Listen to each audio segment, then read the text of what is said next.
Welcome. I'm going to be showing you how to cut people out of their backgrounds when they have really wild hair, which is something that's a challenge for a lot of Photoshop users, and it's sort of what separates the professionals from the amateurs.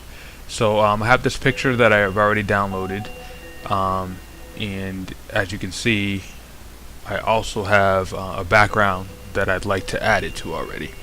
Let me show you how to get started with this. So I'm going to go back to my original picture, and I'm going to click on the quick selection tool.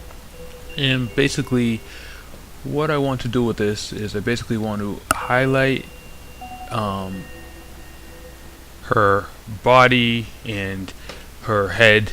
I don't have to be exact. I don't need to get every little hair. I actually don't want to get every little hair, because when I add the selection later, I'm going to be making sure that I highlight all the different hairs. So next up, I'm going to be adding what we call a layer mask to this layer to kind of mask out the stuff that we don't want to show on the background. So I'm going to click this tab called mask.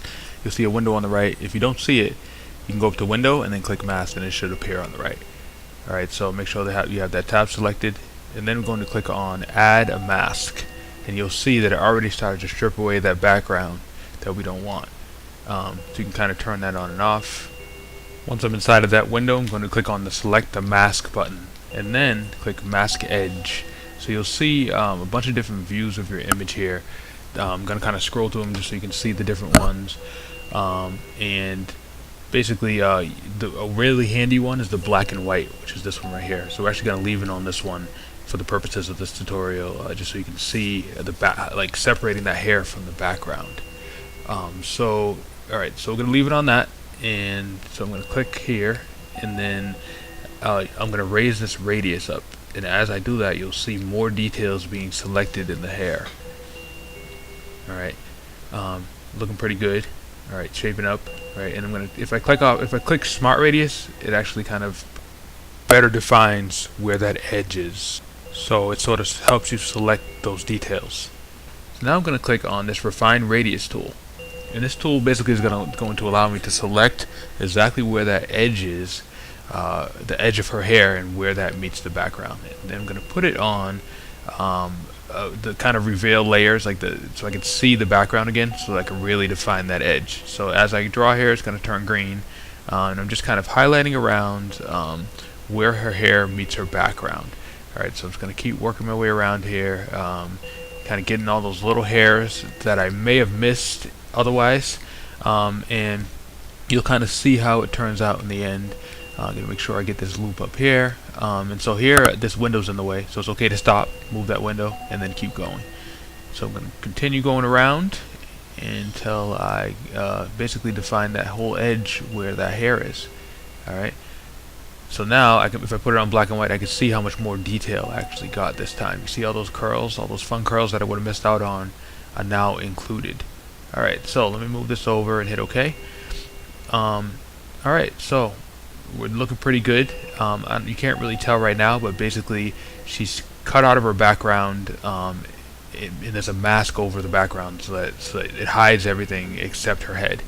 Alright, so now it's time to duplicate this onto a different image. So I'm going to, this is my background that I want to use, and so what I want to do is I want to go back to my original image and click layers. Alright, so if you don't see this window, make sure to go to window and then click layers, and you'll see layers pop up. So I'm going to click on her layer.